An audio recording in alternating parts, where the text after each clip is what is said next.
tassa bhagavato arahato samma sambuddhassa. Namo tassa bhagavato arahato samma sambuddhassa. Namo tassa bhagavato arahato samma sambuddhassa. Buddhang dhammang sanghang namasami.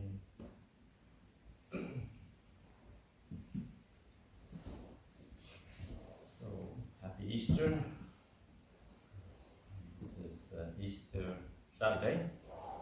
So I guess I'll start the talk on what are the similarities between Buddhism and Christianity. Only according to Easter, remember my Catholic upbringing, the Buddha Jesus, rose to heaven to be with his Father and live happily ever after. So most of you already know that yes, in the Buddhism there is a heaven, but it's not forever. So even though it's wonderful, lots of sensual pleasure, refined sensual pleasure, it doesn't last. And that's one of the many differences. But I think we can start off stressing the similarities between Buddhism and Christianity, and that is the basic level of the sila, of emphasizing do unto others as what you would do to yourself. So this kind of mutual respect, ability to not harm others. You don't want to be harmed, and you don't harm others. And also the Christian idea of charity, of generosity, is also you can find that very inspiring. Lots of remember when we first came to the U.S. and we were sponsored by the Catholic Church, and there was a lot of charity work, lots of generosity, coming together. It's always passing around baskets of different people in the community. The flood victims in different places, the homeless. There's always this ability just to encouragement as well, to look after the less fortunate, to look out for other members of your community, and that's very beautiful. I remember seeing the nuns being so happy, always cooking for other people. Sunday churches are always cooking, providing food to other people, and there's this joy in helping others. And you can see from a Buddhist perspective, you can see that is the foundation of all good spirituality. Is this harmlessness, this emphasis on sharing and looking after others, and that is a very beautiful thing. And I think believing that there is a God helps you to go beyond our internal obsession with me and myself. That it's easy to give up to something bigger than yourself, and you can see that that is if anything. Being a non-believer, it's this very skillful means of letting go of selfish desires, letting go of wanting just to be concerned about ourselves all the time, and to look around to help others where we can.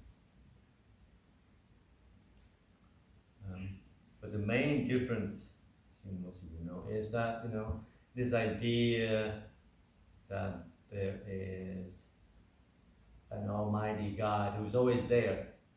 Of course you see the exchange in suttas between Buddha and Brahma, you would say. Our equivalent of a God is Brahma, who is creator of this world we live in. The Buddha remind him or her or it that he is also, but they are also impermanent. And that is one of the kind of the core teaching the Buddhas and his Arahant disciple teach when they go up to the heavenly realm. That no matter how wonderful it is, no matter how pleasant, how powerful they feel, it is, will all come to an end eventually. They will not know when, but it all will come to an end. And for them not to get too carried away, intoxicated by that refined pleasure, by that power that they feel, but they too are also impermanent. And then the other, I find very inspiring teaching of Buddhism is that, while the Buddha is wonderful in that he became enlightened and that he taught for many, many years, he's not our savior in that way. But all he can do is point out the way, and each and every one of us have to walk the path for ourselves. And so we are our own internal savior, really. It depends how you think of it. Obviously, we need the Buddha to start teaching and to inspire us, to show us the way. But knowing the way, knowing that there is a way and that it can be done, is certainly the beginning and not the end. In Buddhism, you have to bring that faith, rouse that energy, and continue the walk, continue the work, purifying your mind, establish a foundation in sila, harmlessness, in generosity, in goodness. And then, based upon that, to purify the mind further by stilling it through meditation and seeing the wisdom. Where is it that we're attaching? What is it that we're making suffering for ourselves and others? And to go beyond that. And that's something that is achievable still in this day and age. And one of the I was talking about earlier was one of the inspiring thing of meeting good monks, Ajahn Tan and Ajahn Big, is that they're a great reminder that the path is still very much open, that the potential to train the mind to go beyond suffering is still available, each and every one of us. And you hear them always emphasizing this constancy, this consistency, ability just to keep cultivating wholesome states, to cultivate the spiritual faculties, to cultivate all that is good within us, to lay the foundation for our continued growth in the spiritual way, growth in Dhamma.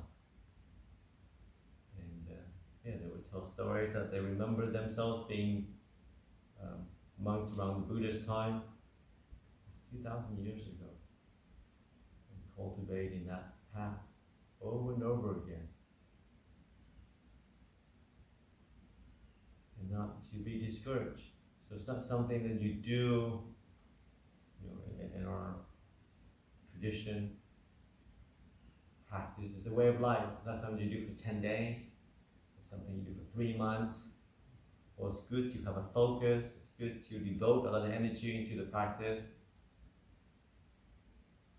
But this practice, this way of life, something that we have to be willing to do for the rest of our life. Path is of sila, samadhi, panya, path of harmlessness, of restraint, path of stillness, path of wisdom and compassion. Something that we have to keep coming back to over and over again, each and every day. Of course, we make mistakes, we get distracted, we get confused, we get disheartened. That's okay, it's part of a growing process. So we keep coming back to it. Coming back to the Buddha, coming back to the Dhamma, coming back to the Sangha. Coming back to all that is wholesome. Then we're putting in the causes for eventually transcending suffering. So in Buddhism, we're not looking to be in heaven with the gods or God, being united with our loved one up there. In Buddhism, we're looking to transcend suffering once and for all. But until then, we cultivate the spiritual faculties of kindness, of metta, friendliness, spiritual qualities of patience, of khanti, of virya, of energy, rousing energy when it's necessary. It means rousing ourselves from a nice warm bed when it's 4 o'clock in the morning. And then all of a sudden something says, oh, I'm going to lie down for another few minutes. He says, no, I'm going to be in the sala. There's a list at 4 o'clock, 3:45, there's a long list of why it's so much better to be in bed. It's so dark, I might get bitten by a snake or something, and then there'd be a lot of problem. Then they'll take me to the hospital. Or I can just meditate just as well in bed, Buddha says that four posture, sitting, standing, lying too, and walking. So all sorts of reason why it's much better to be in bed and between your kuti. Especially when it gets colder. Now it's not too bad. Now we're in kind of the sweet spots in terms of weather-wise. It's not too hot, not too cold. So it'll be easier. But in the winter, that's why we have to really focus, rouse our sense of energy, of virya. Put forth. And getting up, it's just the beginning, it's not the end. We have to carry that energy throughout the day of inclining towards kindness, inclining towards restraint, inclining towards mindfulness, time and place. Where am I? What should I be doing? 9:30, should be in the kitchen helping out. During the work time, it's time to work. Not time to do anything else. So it's just throughout the day, rousing different spiritual qualities. To stay focused, but also to have this, bring up a sense of gratitude, just happy just to be here. Being with fellow travelers, being with other people who have the same values we do. Roughly. We all have our differences. Your teacher is not as enlightened as my teacher, but that's okay. We're all going the same way. Ultimately, we're all going towards enlightenment. Ajahn said, yes, we'll all be there, so don't worry about it. We'll be waiting for us there, but not too long, okay? Don't take too long to get there. And that's good. It sometimes puts aside so much of abuse and opinion, of pride, of who really knows what enlightenment is. Goes in the right path. Is this the selfish Theravada monks?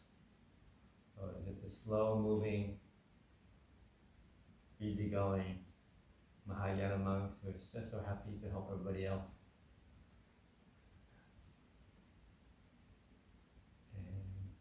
yeah, as I get older, as I practice, I find less enthusiasm for so much discussion around these issues, because ultimately you know through experience, you know that everybody, obviously through a sense of self, has very strong views and opinions around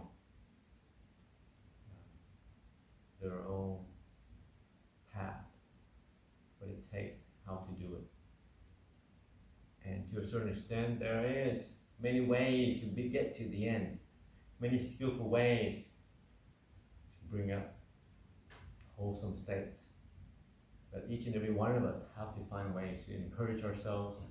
We all have our own defilements, our own attachment, and we all have to find our ways to let those go in our own way. And so much of it, I'm a firm believer in communal practice in that way. That we're here through living community, that you see your blind spots. So you're getting feedback from your friends. Sometimes not overtly, sometimes just a funny look they give you, like, oh, okay, you're doing something wrong here. Out of place somewhere. That you learn to adapt your behavior, to learn to adapt your view. You learn to give up, to give in to the practice, to the Dhamma. Learn to grind away our sense of self. Grind away our ego.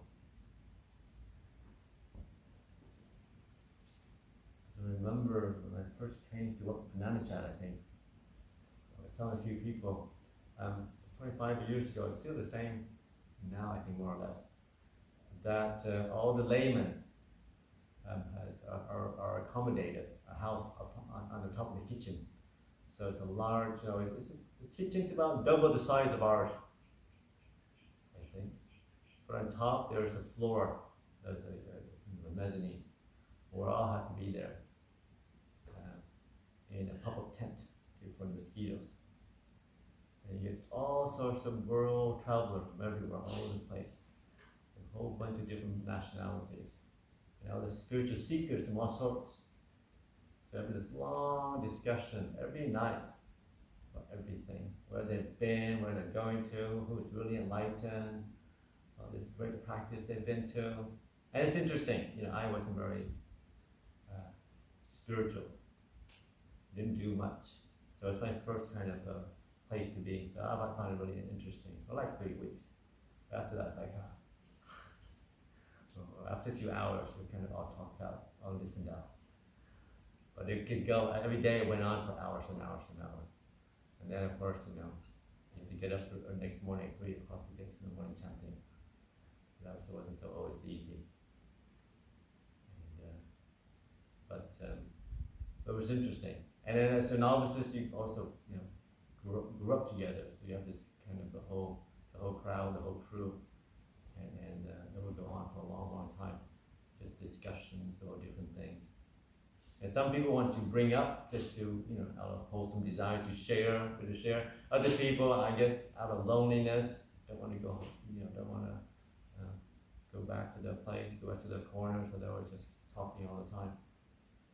And but I think going to Bodhinyana, you hear the same. And there the setup is opposite.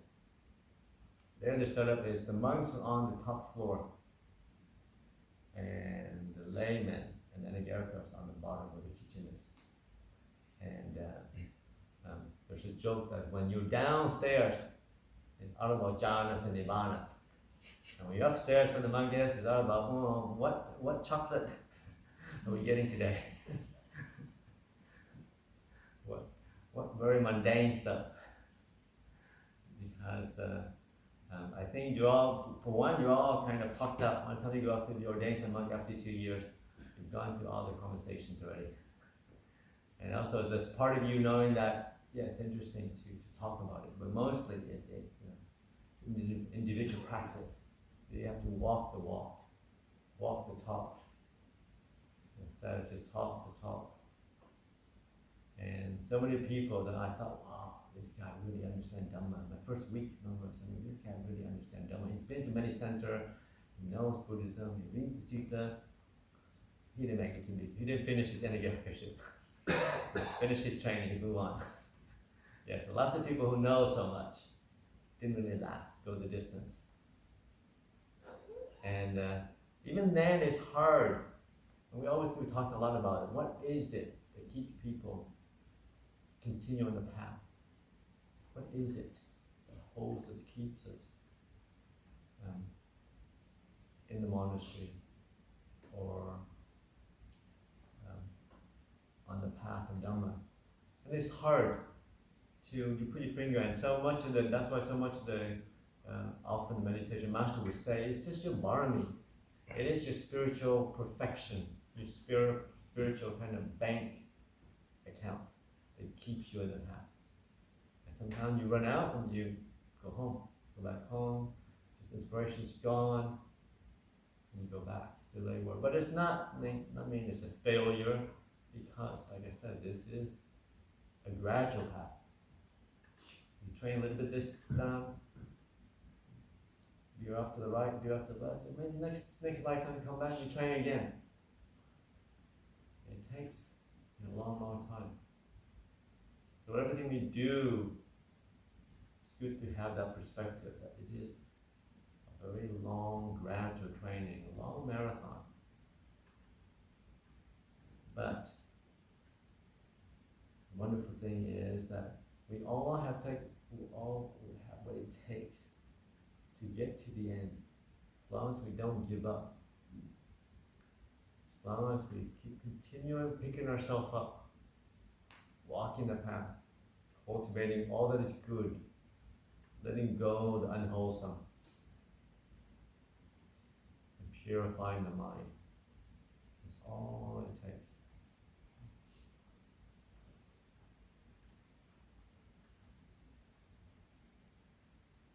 And it is a very good gradual path. And you hear the Ajahn just emphasizing that. And sometimes, you misbehave, you don't do the right thing, you go down to health a little bit, you go back up. But in the end, is that even Devadatta become a Pachika Buddha. So in the end, we all get there. And that's why sometimes it's important to also have focus, develop your what they call the Aditan Barami, the determination. When you are in front of a good teacher, a practitioner, in front of the Buddha statue, you bow. You make this vow that may I have the spiritual qualities, may I have the spiritual perfection to finish my work in this lifetime. But that doesn't happen. Then may I always be close to the Ajahn, close to true teachers, close to enlightened being. May I always be close to Arya Pugala until I see the Dhamma for myself.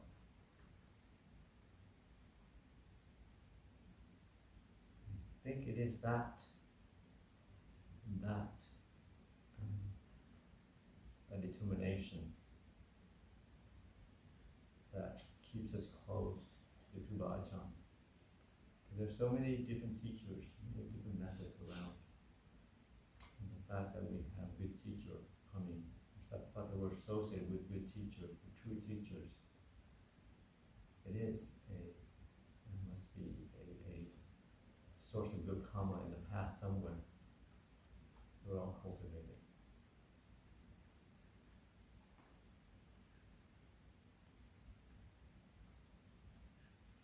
And no matter, as I reminded you earlier, no matter how wonderful a teacher is, it is still up to each and every one of us to do the work, the daily work of just continuing, watching the breath, doing the mantra, learning to let go, to forgive, to move on.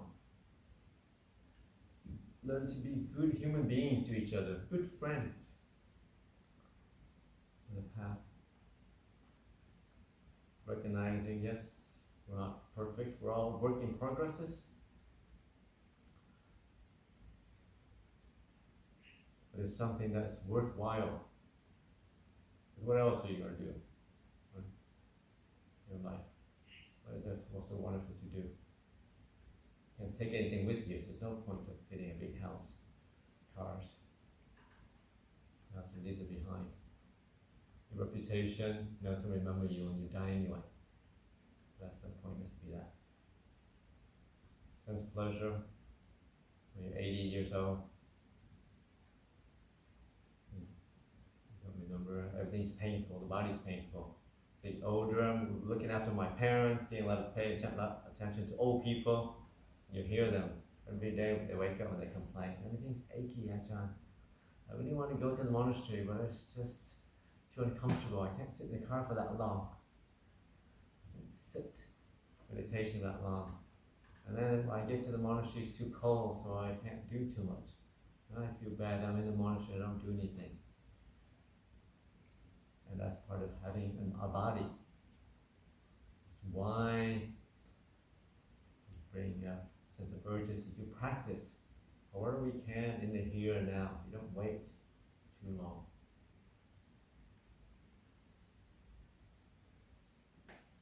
We appreciate what a wonderful blessing it is to be here in a place where we can practice, to have the support of a community of like-minded people. We don't always agree with everything. We don't always love each other all the time. That's okay. Okay. And now it's good to have this perception. Everything belongs. Everything belongs. And then you have this mind of, oh, I like this one, but I don't like that one. I like this bit, I like this. Everything belongs. We can learn from everybody around us. The good, the bad, and ugly. As long as we arouse that energy, as long as we're focused, as long as we continue walking the path. So on this evening of Easter on Saturday, rejoice in Jesus, meeting his Maker, meeting God. Let's rejoice in all your goodness for being here, for walking the path of peace and compassion together. We'll see you at the end. That's up to your reflection.